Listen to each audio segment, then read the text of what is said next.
कस्तो लाग्यो एकपटक होइन म 7औं पटक जति रुएँ होला यहाँ भित्र म आफै पनि एक्टर भएको कारणले गर्दाखेरि धेरै नै राम्रो एकदम राम्रो छ एकदम रुवायो कहानी नै राम्रो छ हजुर धेरै अझै हेर्छु अझै हेर्न जान्छु एकदम इमोसनल यस्तो म यो मुभी हेर्दाखेरि एकदम रुए सो एकदमै बढिराखेको छ अहिले पनि भर्खरै पनि यहाँ पनि फेरि बढ्यो हेर्दै बढ्यो क्या भनेको मतलब चाहिँ जय नेपाल अल नेपाल सो एकदमै धेरै हिजो पनि त्यही भएको थियो आज पनि एकदमै धेरै बढिरहेको छ सोहरू दर्शकको चाप पनि त्यतिकै छ सिनेमाको व्यापार होस् नहोस् तर एन्जेलाको घर म टाउकोले टेकेर भए पनि बनाउँछु भन्ने उहाँले अठोट लिनु भएको थियो भने यसमा त कुरै भएन तर अब राम्रो व्यापार गरिसके पछाडि मेन चाहिँ एन्जेलाकै हो एन्जेलाकै भविष्य सुनिश्चित गर्ने हो त्यस पछाडि सोहन अब उहाँ खेलकुद क्षेत्रलाई माया गर्ने मान्छे यहाँ त किनभने एन्जेला मात्रै होइन उहाँले विगतमा त अरू खेलाडीलाई पनि हेर्नु भएको छ नि त्यो कुरा त बिस्तारै आउँछ यस्तै मज्जाको भिडियोहरू हेर्नको लागि आजै सब्स्क्राइब गर्नुहोस् मज्जाको टिभी रमाइलो छ अगाडि बसेको राम्रो भएको छ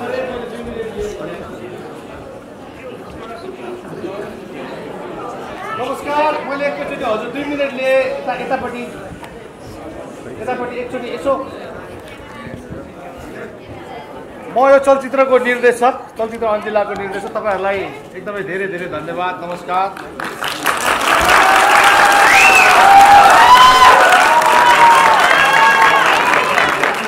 चलचित्र एन्जेलाको सपोर्टको लागि सबैजना आइदिनु भयो हेरिदिनु भयो त्यसको लागि हाम्रो टिमबाट एकदमै हृदयबाट धेरै धेरै धन्यवाद र यो थियो एन्जेलाको कथा जो अहिले नेपाल महिला फुटबल टिमका क्याप्टेन एन्जेला तुम्मापु सुब्बा अहिले ग्रिसमा खेलिरहनु भएको छ यो नेपाली फुटबल इतिहासको किपर युरोपमा गएर अनुबन्धित भएर खेल्दै गरेको यो पहिलो हो र एकचोटि एन्जेलाको लागि सबैजना ताली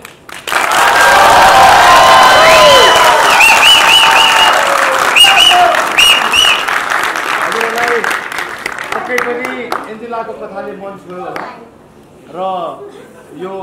एन्जेलाको मात्र कथा होइन हामी सबैको कथा हो कहीँ न कहीँ रिलेट हुन्छौँ नै अनि चलचित्र आज धेरैजना भावुक हुनुभयो होला मलाई थाहा छ किनकि अब यत्रो दिन हुँदाखेरि दर्शकको रिभ्यू लिँदाखेरि धेरैजना भावुक हुनुभएको छ तपाईँहरू जस्तै म पनि पटक पटक भावुक भएको छु त्यो चलचित्रको स्क्रिप्ट लेख्दा होस् चलचित्रको सुटिङ गर्दाखेरि होस् अथवा चलचित्र एडिटिङ गर्दाखेरि अनि यसरी हलमै बसेर हेर्दाखेरि पनि धेरै भावुक अनि म फिल्म अहिले चाहिँ हेर्नु छोडेँ मैले किनभने म पनि रुइहाल्छु तपाईँ जस्तै मलाई रुन आउँछ किन मलाई थाहा छ नि त वास्तविकता अनि त्यो एन्जेलाको 20-25% मात्रै हो त्योभन्दा दर्दनाक कथा थियो तर त्यो कुराहरू हामीले समेट्न सकेनौँ त्यो सिनेमालाई यो सिनेमा बनाउनुपर्छ राष्ट्रिय खेलाडीको कथामा सिनेमा बनाउनुपर्छ खेलाडीको भविष्य चाहिँ नै सुनिश्चित गर्नुपर्छ भनेर लागि पर्नुहुने प्रेम कुमार श्रेष्ठ जो यो चलचित्रका प्रोड्युसर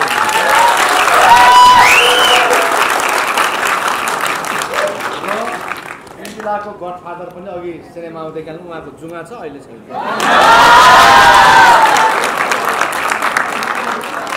हाम्रो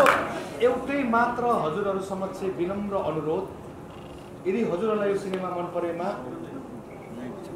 सोसियल मिडिया मार्फत इन्स्टा फेसबुक टिकटक जहाँबाट अथवा साथी भाइ आफन्त अझ म त भन्छु स्कुल पढ्दै गरेको बच्चाहरूको लागि यो इन्सपिरेसन हुनसक्छ मोटिभेट गराउँछ यो सिनेमाले उहाँहरूलाई मेसेज स्प्रेड गरिदिनुहोस् यो सिनेमा एकचोटि हेर्नुहोस् भनेर र सबैजनाले हामीले एकजुट भएर लाग्यौँ भने एउटा खेलाडी त के सयौं खेलाडीको भविष्य बनिन सक्छ प्लिज एकदमै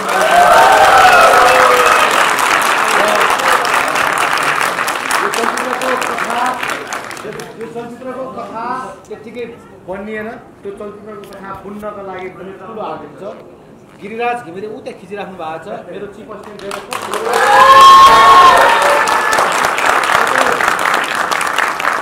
धन्यवाद पक्कै हजुरहरूलाई रुवाउने कदापि चाहिँ चाहना होइन तथापि दर्शक हुँदाखेरि म झन् अहिले फिल्म हेरेको भन्दा दर्शकहरू टिकटकमा हेरेर म रुन थालेको छु टोइलेटमा बसेर गुवा किन ढाक्नु यसो टिकटकभरि रोएको छ कस्तो नराम्रो फिल भयो क्या दुइटै कुराले एउटा एन्जेलाको कथाले एउटा हजुरहरू रोँदाखेरि नराम्रो लाग्यो एकदम त्यसको लागि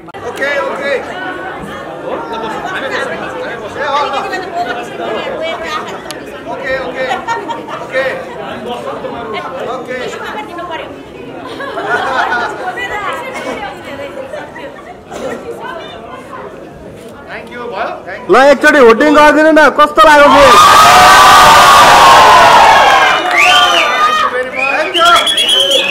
यो फिल्मले चाहिँ एउटा चाहिँ नि खेलाडीको लागि सन्देश दिएको छ यो फिल्म एकदमै यस्तो खालको फिल्म चाहिँ बन्नुपर्छ फेरि भन्ने चाहिँ म एकदम कामना गर्न चाहन्छु यो फिल्मले चाहिँ साँच्ची नै एन्जिलाको कथालाई चाहिँ नि भित्र आत्मादेखि नै जोडेर ल्याउनु भएको रहेछ हामीले हेर्ने मौका पायौँ डायरेक्टर साहबदेखि लिएर टिमहरूलाई सबैजनालाई धेरै धेरै धन्यवाद म पनि सानो एउटा कलाकार नै भएको नाताले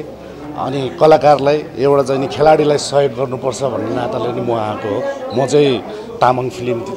फिल्ममा खेल्छु त्यही भएर साँच्ची नै म त एकपटक होइन म 7औं पटक जति रोएँ होला यहाँ भित्र म आफै पनि एक्टर भएको कारणले गर्दाखेरि धेरै नै राम्रो एकदम तन मन नै छोयो धेरै धेरै धन्यवाद एकदम राम्रो छ एकदम राम्रो म पनि खेलाडी भएको कारणले खेलाडीको कथा भएको कारणले एकदमै राम्रो छ हजुर म करातेको इन्टरनेसनल सबैजनालाई हेरौँ खेलाडीलाई एकदम दामी सम्मान गरौँ भन्न चाहन्छु एकदम बवाल एकदम राम्रो छ राम्रो छ एकदम राम्रो थियो राम्रो लाग्यो खुसी लाग्यो धेरै राम्रो छ यो एउटा गाउँले जीवनमा आधारित रहेछ होइन अनि यो कुराहरू अब हामीले पनि पहिला कति खेल्न पाएनौँ सिक्न पाएनौँ होला त्यो हेर्दै हामीले गरेको जस्तै खालको हामीले भोगेको जस्तै खालको रहेछ जे होस् धेरै भावुक मैले छोरीलाई पनि यो कुराहरू सिकोस् होइन बच्चाले सिकोस् भोलि भविष्यमा भनेर हेरोस् भनेर लिएर आएर देखाइदिएँ थ्याङ्क यू एकदम राम्रो छ एकदम रुवायो कहानी नै राम्रो छ धेरै हजुर यहाँको एन्जिलाको कहानी होइन धेरै राम्रो छ र इमोसन एकदम छ होइन एटेच भयौँ हामी सबै दर्शक होइन सबैले हेर्नुपर्छ एकदम इमोसनल खालको छ मुभी होइन अब जे होइन एउटा बायोग्राफी मुभी हो होइन धेरै राम्रो छ सबैले एकचोटि हेर्नै पर्छ सबैले मलाई त एकदम राम्रो लाग्यो म अझै हेर्छु अझै हेर्न जान्छु एकदम इमोसनल यस्तो म यो मुभी हेर्दाखेरि एकदम रुएँ एकदम दामी छ मुभी चाहिँ सबैलाई हेर्नु भनेर अलिक उ गर्छु हुन्छ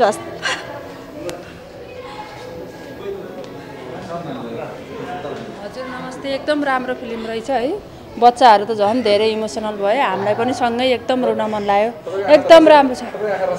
एकदम स्टार्टिङदेखिकै रोएको रह्यो आफ्नो कथासँग नि मिल्ने अलिअलि गाउँले जीवनको होइन राम्रो छ फिल्म एकदम कस्तो लाग्यो भन्दैछु नामहरू छ न प्रज्ञा अनि तपाईँ अब के बन्ने हो भोलि पर्सि भन्छ नि के भन्ने रुनु भएको भित्र हो किन रुनु मन लाग्यो भन्छु न के देखेर रुन लाग्यो भन्दै भन्ने गाउँमा त रुन्छ किन हो घरमा बिस्तारै सोध्नुपर्छ सरलाई कस्तो लाग्यो म फिल्म राम्रो लाग्यो हजुर म त त्यति रुन्न तर राम्रो छ फिल्म चाहिँ एकदमै राम्रो छ उहाँको चाहिँ स्ट्रगल गरेको फेजदेखि लिएर आमाको क्यारेक्टर सबै राम्रो छ सबै मन पर्यो मलाई चाहिँ मैले पनि मेरो मम्मीलाई पनि सम्झेँ यहीँ हुनुहुन्छ हुन त सँगै होइन एकदमै धेरै त्यो जुन इमोसनल सिनहरू थियो नि त्यसमा चाहिँ सबैमा नै रोयो होला म सायद एकदम मम्मीको धेरै याद आयो क्या त्यति बेला मम्मीको ड्याडीको याद आयो क्या उहाँहरूलाई पनि एकचोटि ल्याएर चाहिँ हेराउनु मन छ अझै एकदम राम्रो छ रियल स्टोरी जस्तो लाग्यो मलाई पनि हेर्दाखेरि फिल भयो उहाँ धेरै स्ट्रगल राम्रो भएको छ त्यति फुटबल लाइनमा म त ज्ञान त छैन त्यही पनि म हेर्दिनँ राम्रो छ भनेर अरूले भनेको कारणले नै म हेर्न आएको हेर्न त एकदमै ठिक थियो राम्रो थियो रिलेटिभ थियो साँच्चीकै कथाहरू उहाँले एकदमै दुःख गर्नुभएको रहेछ एकचोटि तपाईँहरू पनि आएर हेरिदिनु होला दामी छ thank you so much Milan sir अब तपाईँहरूले धेरै धेरै बधाई छ थ्याङ्क यू भेरी मच दिन प्रतिदिन दर्शक कमाइरहेको छ तपाईँ डब गर्दै पर्ने मान्छेको अरू फिल्मका चाहिँ घट्छन् कि एकपछि तपाईँको बढिरहेको छ त्यसमा बधाई छ सुरुमा भन्दा नि सब अहिले यतिखेरको हलहरूमा रेस्पोन्स कस्तो आइरहेको छ कति सोहरू बढिरहेको छ त्यसमा सो एकदमै बढिराखेको छ अहिले पनि भर्खरै पनि यहाँ पनि फेरि बढ्यो हेर्दै बढ्यो क्या भनेको मतलब चाहिँ जय नेपाल अल नेपाल सो एकदमै धेरै भयो हिजो पनि त्यही भएको थियो आज पनि एकदमै धेरै बढिरहेको छ सोहरू दर्शकको चाप पनि त्यत्तिकै छ र एउटा सरप्राइज चाहिँ के भयो भने सन्डे त्यस्तो धेरै एक्सपेक्टेसन थिएन किनकि हामीलाई थाहा हुन्छ नेपाली सिनेमाको सन्डे मन्डे अलिकति खकुलो नै हुन्छ तर आज अचम्म तरिकाले चाहिँ हल पनि बढ्यो। अब मान्छे पनि त्यत्तिकै अहिले हामी दौडेको आज चाहिँ रेस्ट गर्ने भनेर भनेको निकै दिन भयो कुदाई रेस्ट गर्न पाइएन किनभने दर्शकहरूसँग गएर भेट्न मन लाग्छ उहाँहरूको कुराहरू सुन्न मन लाग्छ त्यो कारणले गर्दाखेरि एकदमै धेरै रेस्पोन्स अझै राम्रो नै भइरहेछ अनि दर्शकको चाप उत्तिकै बढिरहेछ जस्तो रेसियो भन्नुहोस् न रिलिज भएको 2 दिनको रेसियो र यतापट्टि डबलै भएको छ हो हाम्रो खासमा भन्ने हो भने चाहिँ बिहिबार र होलीको दिन थियो कतिपय हलहरू एकदमै ढिलो खुल्यो काठमाडौँमा अनि शुक्रबार फेरि भेली बाहिर त्यही भयो किनभने कतिपय हल बन्द भयो कतिपय चाहिँ नि हलहरू चाहिँ ढिलो खुल्दियो अब त्यो हिसाबले चाहिँ हेर्ने हो भनेदेखिलाई त्यो बेला पनि एकदमै राम्रै हो त्यो हिसाबले किनभने बन्द थियो होलीको प्रभाव तर अहिले झन् बढेर गयो झन् त्यो रेसियो बढेर गयो आइतबार त झन् बढेरै गयो तपाईबाटै सुनौँ होला अब यो फिल्म व्यवसायिक भइसकेपछि आम्दानीको कुरा पनि रहन्छ हैन मान्छेले शुक्रबार रिलिज भएपछि शनिबार 1 करोड कमायो भन्ने न्युज बनिसकेको हुन्छ हैन अथवा त्यही दिन भन्छ आजको दिनमा कति कमायो त्यो फिल्मले अब यो किनभने यो सिनेमा खासमा छ भन्ने हो भने कमाइको कुरा मलाई गर्न मन लागेको थिएन मैले प्रोड्युसर साहब र उहाँलाई पनि के भनेको थिएँ भने यो कमाइको कुरा किन गर्नु भन्दा पनि हाम्रो मेन इन्टेन्सन भनेको सिनेमा दर्शकहरूले हेरेर मोटिभेट हुन् त्यहाँबाट चाहिँ नि इन्स्पायर हुन् त्यसको लागि खासमा सिनेमा बनाएको हो तथापि अब हलमा गइसकेपछि त्यो एउटा व्यावसायिकता चाहिँ नि हुँदो रहेछ अनि त्यसले गर्दाखेरि आजको रिपोर्ट अनुसार डिस्ट्रिब्युटरको रिपोर्ट अनुसार हामीले सबै बुझ्दाखेरि त्यो सार्वजनिक भइ पनि सकेको छ 2 करोड 7 लाखको व्यापार गरिसकेको छ आजको दिनसम्म र 3 दिनको अनि सरी हिजोसम्मको भनौँ न आजको त आउनु आइतबारको त आउनु बाँकी नै छ तर यो चाहिँ नि यो सिनेमाले यति पैसा कमायो भन्दा पनि यसको गुड कजको लागि चाहिँ नि सिनेमा बनेको हो किनभने व्यावसायिक रूपले यसले सिनेमाले पैसा कमाउला भन्ने चाहिँ नि प्रोड्युसरले त्यो हिसाबले चाहिँ नि त्यो इन्टेन्सनले चाहिँ नि बनाएकै होइन पहिला पनि मिडियामा आइसकेको कुरा किनभने प्रेम सरको त्यो इन्टेन्सन भनेको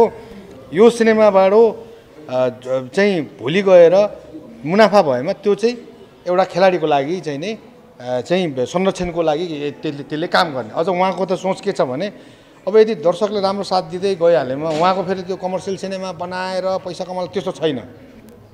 खेलाडीको भविष्य खेलाडीको सुनिश्चितको लागि सिनेमाबाट उहाँ सिनेमाको थ्रुबाट केही गर्न चाहनुहुन्छ उहाँ त्यही भएर हामी सबैजना लागि परेको डिस्ट्रिब्युटर पनि त्यसैको लागि लागिरहेछ म त्यसैको लागि लागिरहेको छु नत्र भने एउटा डिरेक्टरले 5-5 वर्ष मरिगए पनि दिँदैन क्या टाइम यो पनि मैले पनि एउटा खेलाडीको लागि केही गर्नुपर्छ भनेर लागिरहेछौँ हाम्रो कलाकारहरूले पनि त्यही नै गरिरहेछ त्यसले गर्दाखेरि अब व्यापारिक हिसाबले चाहिँ नि अब यो रफ्तारमा राम्रै होला तर एउटा हामी के चाहिँ खुसी छौँ भने एउटा खेलाडीको भविष्य पनि नै भयो भनेर हामी अत्यन्तै खुसी छौँ भनेको जस्तो अब यहाँबाट कमाएको केही सर्टेन एमाउन्ट सम्पूर्ण खेलाडीका लागि अथवा महिला फुटबलको यस्तोको लागि होइन अहिले पर्टिकुलर एन्जिलाको लागि हो तर राम्रो कमाइ भयो भने मैले प्रेम कुमार श्रेष्ठ सरलाई मैले राम्रोसँगले चिनिसकेको छु उहाँले खेल क्षेत्रको लागि धेरै गर्नुहुन्छ त्यो चाहिँ मलाई 100% थाहा छ कति व्यापार गर्यो भने चाहिँ एन्जिलाजीको लागि अब घर बनाउने भन्ने कुरा पनि कति व्यापार गर्यो यस्तो छ यो चाहिँ व्यापार गरेको भए पनि नगरेको भए पनि उहाँले मलाई के प्रमिस गर्नुभएको थियो भने मैले सुरुमै ल व्यापार गरेन भने के गर्नुहुन्छ सिनेमाको त भर हुँदैन त्यहीमाथि यो त बायोपिक मुभी भन्दाखेरि उहाँले चाहिँ मलाई के भन्नु सरकार म सिनेमाको व्यापार होस् नहोस् तर एन्जिलाको घर म टाउकोले टेकेर भए पनि बनाउँछु भन्ने उहाँले अठोट लिनुभएको थियो भने यसमा त कुरै भएन तर अब राम्रो व्यापार गरिसके पछाडि मेन चाहिँ एन्जिलाकै हो एन्जिलाकै भविष्य सुनिश्चित गर्ने हो त्यस पछाडि सोन अब उहाँ खेलकुद क्षेत्रलाई माया गर्ने मान्छे यहाँ त किनभने एन्जिला मात्रै होइन उहाँले विगतमा त अरू खेलाडीलाई पनि हेर्नु भएको छ नि त्यो कुरा त बिस्तारै आउँछ खेलाडीले नै बोल्नुहुन्छ होइन अस्ति चाहिँ नि तपाईँको एन्फाका पूर्व अध्यक्ष गणेश थापा उहाँले चाहिँ नि भन्नुहुन्थ्यो चाहिँ पहिला उहाँ चाहिँ नि चाहिँ म्यानेजर भएर चाहिँ बाहिर खेलाडीहरूलाई लिएर जाँदाखेरि उहाँले पाउने भत्ता सुत्तर उहाँले लिनुहुन्न थियो अरे क्या त्यो कुरा त मलाई थाहा नै छैन उहाँले कहिले पनि भन्नु भएन मलाई मैले त उहाँले इन्टरभ्यूमा भनेपछि थाहा पाएको म छक्क परेँ होइन अनि अरू खेलाडीहरू कतिजना छन् प्रेम सरले गर्दाखेरि मेरो भविष्य चाहिँ नि बन्यो यहाँसम्म आइपुगेको सबै श्रेय प्रेम सरलाई नै जान्छ भनेर त्यो पनि पछि खेलाडीले बोल्ला त्यो भएकोले गर्दाखेरि म विश्वस्त छु भोलिको दिनमा राम्रो यति उठ्यो यति उठेन भन्ने कुरो होइन उठे पनि नउठे पनि उहाँले जुन प्रतिबद्धता गर्नुभएको छ त्यो पुरा गर्नुहुन्छ कति रकमको बनाउने सोच भएको छ उहाँलाई अब प्लानिङ त मेरो त अब एकदम राम्रो लग्जरियस नै हाउस बनाउने हो होइन, भएको फेसिलिटी फुल फेसिलिटीमै बनाउने हो, या जति करोड लागोस् होइन। अब तर अब कति सकिन्छ अहिले सबै कुराहरू यति नै उति नै यो नै भनेर प्रमिस गर्नुभन्दा पनि जुन जस्तो सोच्नु भएको छ, जसले जे सोचिराख्नु भएको छ त्योभन्दा बेटर बनाउँछु जस्तो लाग्छ मलाई। हो तपाईँ अन्जिलासित बाहिर हुनुहुन्छ होइन, उहाँको प्रतिक्रिया यत्रो माया पाइरहँदा उहाँको प्रतिक्रिया चाहिँ के छ तपाईँको कुरा भन्नु? एकदमै खुसी छिन् उनी। तर एउटा कुरो चाहिँ के म जानकारी गराउँछु भने एन्जिलाको यो अभिनय अथवा फिल्म क्षेत्र एन्जिलाको जीवन होइन, एन्जिलाको इन्टायरली फुटबल हो र दर्शकको त्यो मायाले अत्यन्तै खुसी छन्। तर एन्जिलाको चाहिँ प्रायोरिटी र होल लाइफ नै खेलकुद भएकोले गर्दाखेरि म अहिले नै क्लियर गराउन चाहन्छु, एन्जिलाको आई थिङ्क यो पहिलो र अन्तिम चलचित्र हुनेछ। किनभने चलचित्र उनको रोजाइ होइन नि त, जस्तै मेरो चाहिँ चलचित्र रोजाइ हो, म चलचित्र मेरो फुटबल रोजाइ होइन, म कहिले पनि फुटबलमा जाँदिनँ। एन्जिलाको एक्ज्याक्टली द सेम, उनको रोजाइ चलचित्र होइन, उसको जीवन चलचित्र होइन, उसको फुटबल हो। त्यसले गर्दाखेरि एन्जिला चाहिँ नि एउटा नसोचेको जुन यता चलचित्र क्षेत्रबाट अडियन्सबाट माया पाएको छ, यो पनि उनको लागि सफलता हो, त्यसमा खुसी नहुने कुरै छैन। आज भिडियो मेसेज पनि पठाएको छ एन्जिलाले अघि भर्खरै धन्यवाद दिएर, अब त्यो चाहिँ नि हामी सार्वजनिक गर्छौँ र एन्जिला सकेसम्म चाहिँ दर्शकहरूलाई भेट्नका लागि धन्यवाद दिनका लागि चाँडै युरोपबाट केही दिनका लागि आउँदैछन्। एउटा प्रश्न, यति धेरै फिल्म बन्छन् होइन, विकली 2-3 नेपाली फिल्मै जुन अवस्था छ, बढी लगानी गरेको भन्दा पनि कन्टेन्ट वाइज अहिले पछिल्लो समय दर्शकले मन पराइरहेका छन्, माउथ पब्लिसिटीले काम गरिरहेको छ कि मिलन चाम्स एउटा यस्तो खालको निर्देशक हुनुहुन्छ, फिल्म चलाउन जान्ने भन्ने पनि कतिपयले भन्छन् होइन। फिल्म चलाउनको लागि के चिज चाहिँदो रहेछ, तपाईँ एउटा अनुभवी व्यक्तिले भनिदिनुहोस् दाजु, किनकि तपाईँको हरेक हो यो फिल्ममा अन्जिला फिल्ममा हेर्ने हो भने पनि त्यस्तो उधुम अगाडिको फन्डा भनौँ अथवा पब्लिसिटी पनि होइन, छैन तपाईँहरू बढी जोड छैन। दर्शक आफैले राम्रो छ भनेको कारणले हामी अहिले रिभ्यू लिने बेलामा पनि अर्को मान्छे राम्रो भनेको थियो आएको थियो भन्ने धेरै भेट्यो। के चिज हुनुपर्ने रहेछ फिल्म चलाउनु त कन्टेन्टै चाहिँदो रहेछ होइन। यो विगतमा मैले पनि पब्लिसिटी नगरे होइन नि, अन्य चलचित्रहरू गरेको हो, तर एट द इन्डमा दर्शकको मन छोएन भने कसैको केही लाग्दैन। चलचित्र आफैमा राम्रो हुनुपर्ने रहेछ र कन्टेन्ट चाहिँ नि बलियो हुनुपर्ने रहेछ र चलचित्रको कथाले दर्शकको मन छोए पछाडि कसैको केही पनि नलाग्नेछ। अनि एउटा यो ज्वलन्त उदाहरण हो अन्जिला। सर यो वितरणको कुरामा पनि निर्माताहरू रोएका हुन्, हल्दिएन हाम्रो फिल्मलाई, फिल्म राम्रो हुँदाहुँदै भन्छन्। सुरुमा सो कम दिए पनि पछि त बढी पाइँदो रहेछ नि त फिल्म दर्शकले बतायो होइन। सुरुमा कति गाह्रो भएको थियो तपाईँलाई सबै हललाई मनाउनको लागि, प्लस अहिले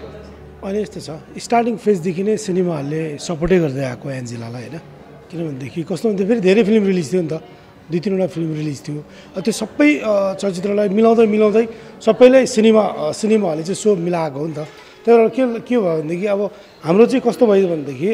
अब अरू चलचित्रको मैले कुरा चाहिँ गरेन, तर हाम्रो चाहिँ के भनेदेखि लागेको दिनदेखि नै होलीको बिहिबारदेखि नै फिल्मले छुट्टै खालको माहौल बनायो, सबै दर्शकको मन जित्यो होइन। मन जित्दै सिनेमा हलमा सो थपिँदै हामी अगाडि बढ्दैछौँ। बिहिबारभन्दा शुक्रबार थप्यो, शुक्रबारभन्दा शनिबार थप्यो, शनिबारभन्दा आइतबार थप्यो, आइतबारभन्दा सोमबार मलाई एभ्री डे सो थपिरहेछ भनेपछि यो सम्पूर्ण सिनेमा हलले पनि एन्जेलालाई सपोर्ट गरिदिएको छ र सँगसँगै सम्पूर्ण दर्शकले पनि मायाको दिन प्रतिदिन उहाँको साथ सहयोगले हामी अगाडि बढिरहेछौँ। अन्तिम प्रश्न मेरो चाहिँ यो अब बायोपिकमा पनि त राम्रो स्टोरी भयो भने त दर्शकले मन पराउँदो रहेछन्, सबै फुटबल प्रेमी हुन्छन् भन्ने छैन। कतिपयलाई फुटबलको गोलकिपर भनेको के हो भन्ने पनि थाहा छैन। त्यस्ता मान्छेले फिल्म हेरिरहेका छन्। फेरि अब मिलन चाम्स अर्को बायोपिक त लाग्छ न केही समयपछि? होइन, एउटा अब लाग्छन् भन्दा पनि के हो भने हाम्रो एउटा मेकरहरूको एउटा दायित्व हो, यस्ता चाहिँ चलचित्रहरू चाहिँ गर्नुपर्छ होइन। देश बोक्ने, समाज बोल्ने यस्ता चलचित्रहरू चाहिँ नि गर्नुपर्छ भन्ने मेरो मान्यता हो। त्यो बिचमा त्यही भएर अब मेरो त 3rd बायोपिक हो यो र भोलि गएर गर्दिनँ भनेर चाहिँ म भन्न सक्दिनँ होइन। मलाई धेरै चाहिँ नि जस्तै नेपाल राष्ट्र बोक्ने, देशलाई चाहिँ नि चिनाउने व्यक्तित्वहरूको चाहिँ नि गर्न मलाई एकदमै मन छ। अब त्यो चाहिँ समयले बताउला के हुन्छ। अब त्यो चाहिँ नि मौका पाइयो र गयो भने त वाइ नट किन नगर्ने। Thank you so much. Thank you. भनिहाल्छु ल, जस्तो उहाँले भन्नुभयो नि बायोपिक बनाउनु गाह्रो छ, अनि फेरि यो स्पोर्ट्सको त झन् गाह्रो छ भनेर, सायद म बनाउँदिनँ पनि भन्नुभयो, अनि लास्ट पनि भन्नुभयो होइन। यो मुभी बनाउँदा लगभग 6 महिना धाएको थिएँ अर्को मुभी बनाउँदा म 8 महिना धाएर पनि बनाउन लाउँछु 8 महिना धाएर पनि बनाउन लाउँछु क्या होइन मैले फाइनल्ली अब नामै चाहिँ अब भन्नुभन्दा होइन यो घोषणा गरेपछि डेफिनेटली बनाउनु पर्छ तर हामीले 8-10वटा मध्येमा एउटा बेस्टको बनाउनुपर्छ भन्ने मेरो त त्यही हो उहाँलाई जति धाउनुपर्छ म धाउँछु तर डेफिनेटली यो उहाँको म छोड्दिनँ हस् thank you very much thank you